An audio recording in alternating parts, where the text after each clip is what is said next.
sehat? Sehat. Semua? Iya. Kenapa yang tidak hadir? Satu. Kira-kira kenapa hadir? Sakit. Oke, nah baik. Tantangan kan kita hadap. Masuk pada proses pembelajaran. Jadi alangkah baiknya dulu kita materi kita sebelumnya ada yang tahu? Apa? Kegiatan ekonomi. Ada yang masih ingat apa saja kegiatan utama dalam ekonomi? Ada. Kalau ada silakan berdiri langsung sebutkan. Kita belajar Pancasila. Ayo kita. Terdapat 3 kegiatan ekonomi, yaitu yang pertama produksi. Produksi adalah usaha menambah nilai guna suatu barang atau jasa. Yang kedua distribusi, distribusikan dan mengurangi nilai guna suatu barang atau jasa. Oke, baik, terima kasih.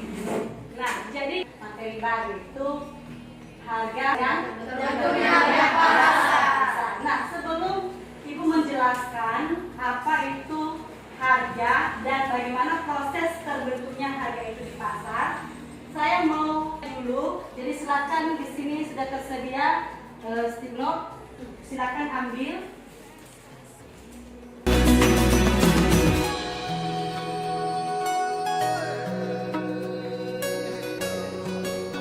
Pastinya sudah. Nah, di sini kita tahu bahwa di pasar itu ada penawaran dan ada permintaan.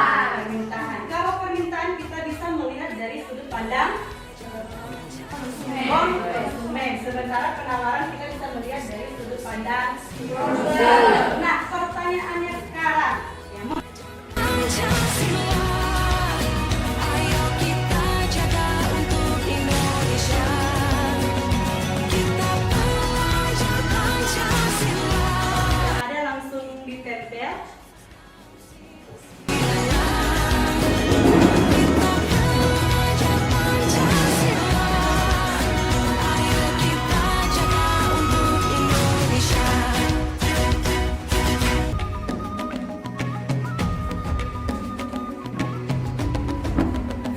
Bangun dan bukalah matamu, saatnya meraih mimpimu. Nah, di sini Jai, jawabannya adalah karena adanya kesepakatan antara penjual dan pembeli dalam hal penawaran dan juga permintaan. Oke, jawabannya bagus. Arisman Jebuan. Proses terbentuknya harga keseimbangan pasar yaitu harga kesepakatan pembeli dan penjual. Inilah yang disebut harga keseimbangan pasar. Ya, bagus. Seterusnya ada untuk bisa menganalisis video yang jadi berdasarkan nanti analis video yang sudah disayangkan. Jadi kelompok nanti ini kelompok 1, 2, 3, 4. Silakan analisis apa itu yang disebut nanti permintaan dan penawaran dan bagaimana kurva dari permintaan dan penawaran serta bagaimana proses terbentuknya harga keseimbangan. Bagaimana, paham ya? Paham. Sekarang mari kita langsung saksikan video. Adalah X rupiah. Kenapa juga harga sendal jepit Anda itu Y rupiah? Atau mengapa sih harga tiket masuk bioskop sebesar Z rupiah? Sebenarnya dari mana sih datangnya harga itu? Dari sekian banyak faktor yang mempengaruhi harga, kali ini kita akan membahas salah satunya, yaitu hukum permintaan dan penawaran. Pernahkah Anda mendengarnya? Secara umum, istilah permintaan bisa diartikan sebagai jumlah barang yang tersedia di pasar. Lalu, maksudnya hukum permintaan dan penawaran itu apa? Kira-kira menjualnya dengan harga 5.000. Orang-orang mulai berdatangan membeli susu murni di kedai Anda. Dari anak sekolahan, 20 menit. Silakan dimulai dari sekarang.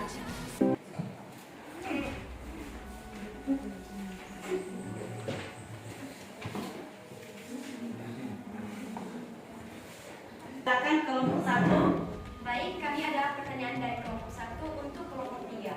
Sebagai pertanyaannya, bahwasannya kita sudah tahu bahwa penawaran dan permintaan kehidupan sehari-hari. Baik, saya akan menjawab pertanyaan dari kelompok 1. Ada beberapa jasa sewa dan lain-lain. Terima kasih.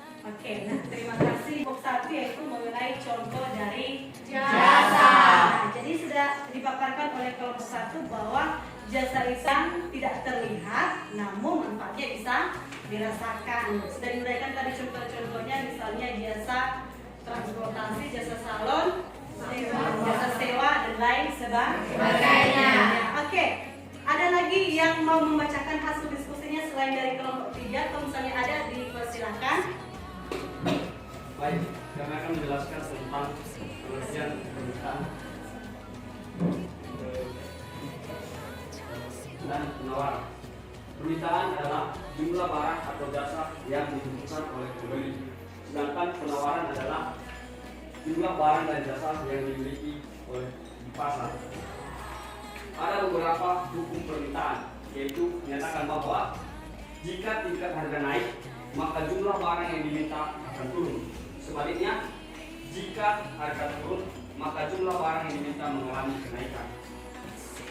Dan ada juga hukum penawaran, yaitu Oke, Nada, terima kasih untuk kelompok 4. Kira-kira ada yang mau ditanyakan lagi? harus berani Kelompok yang sudah hadir dan terus toreh. kelompok yang sudah tampil.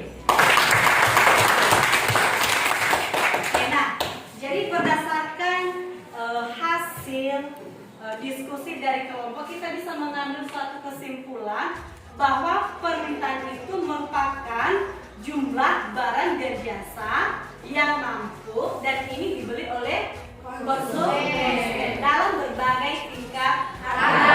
Nah, di situ kita bisa memperhatikan bahwa ada 3 poin.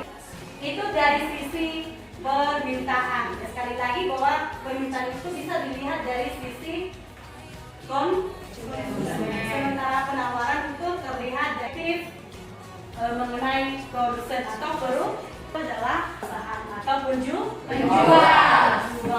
Nah, jadi sesuai dengan pertanyaan yang Ibu kasih tadi di awal mengenai proses terbentuknya harga keseimbangan di pasar. Nah, mungkin kalian sering melakukan yang namanya tawar menawar. Mungkin contohnya si wisdom, ya ibaratnya si wisdom ini adalah sebagai penawar. Demikian saja pertemuan kita hari ini. Jangan lupa apa yang sudah kita pelajari hari ini silakan diulas kembali di rumah. Nah, untuk mengingatkan materi kita minggu depan yaitu mengenai lembaga keuangan. Silakan dicari-cari dari berbagai sumber, bisa di YouTube apa saja yang berkaitan dengan lembaga keuangan. Nah, sampai di sini dulu kita akhiri. Selamat siang. Siang, Bu.